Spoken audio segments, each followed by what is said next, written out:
പ്രസവിച്ച കുഞ്ഞുങ്ങളെ കാണിക്കുമോ എന്നുള്ള കമന്റ് ഒക്കെ ഉണ്ടായിരുന്നു കേട്ടോ. അപ്പോൾ ഇതാ കുറിഞ്ഞി ഫുഡൊക്കെ കഴിച്ചിട്ട് പുറത്തേക്ക് ഒന്ന് ഇറങ്ങി നടക്കാൻ പോയിരിക്കുകയാണ്.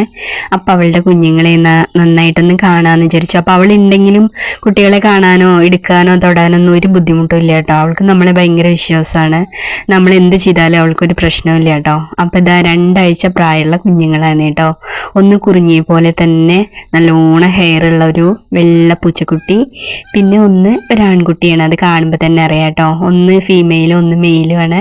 വെള്ളയാണ് കേട്ടോ ഫീമെയിൽ. അവൾക്ക് നല്ലോണം വാലും നല്ലോണം ഹെയറൊക്കെ വരണ തരത്തിലുള്ള പൂച്ചയാണ് കേട്ടോ. അപ്പോൾ ഇത് കൂടാതെ നമുക്ക് 9 ചെറിയ പൂച്ചക്കുട്ടികൾ വേറെ ഉണ്ട് കേട്ടോ. 6 മാസം 7 മാസമൊക്കെ പ്രായമുള്ള പൂച്ചക്കുട്ടികളൊക്കെ ഉണ്ട്. അപ്പോൾ അതിൽ കുറേ പേര് ഒരു പൂച്ചക്കുട്ടിയെ തരുമോ എന്നൊക്കെ ചോദിച്ചിട്ട് ഇങ്ങനെ കമന്റ് ഇടുന്നുണ്ട്. അപ്പം നമ്മുടെ വീട്ടിലേക്ക് വന്നു കഴിഞ്ഞാൽ അത് തൃശ്ശൂർ ജില്ലയിൽ കൊണ്ടാഴി പഞ്ചായത്തിൽ മായന്നൂർ നവോദയ സ്കൂളിന് സമീപമാണ് കേട്ടോ നമ്മുടെ വീട്. അപ്പോൾ അവിടെ വന്ന് നിങ്ങൾക്ക് വീട്ടിലേക്ക് വരികയാണെങ്കിൽ ഇഷ്ടപ്പെട്ട പൂച്ചക്കുട്ടികളെ കൊണ്ടുപോകാം. കാരണം ഇനിയും നമ്മുടെ വീട്ടിൽ ഒരുപാട് പൂച്ചക്കുട്ടികൾ ഇങ്ങനെ ഉണ്ടായിക്കൊണ്ടിരിക്കുകയാണ്. അപ്പോൾ വേണം എന്നുള്ളവർ, വളർത്താൻ ആഗ്രഹമുള്ളവരൊക്കെ നമ്മുടെ വീട്ടിലേക്ക് വന്നിട്ട് നിങ്ങൾക്ക് ഇഷ്ടപ്പെട്ട പൂച്ചക്കുട്ടീനെ കൊണ്ടുപോകാം കേട്ടോ. നന്നായി നോക്കണം എന്ന് മാത്രം.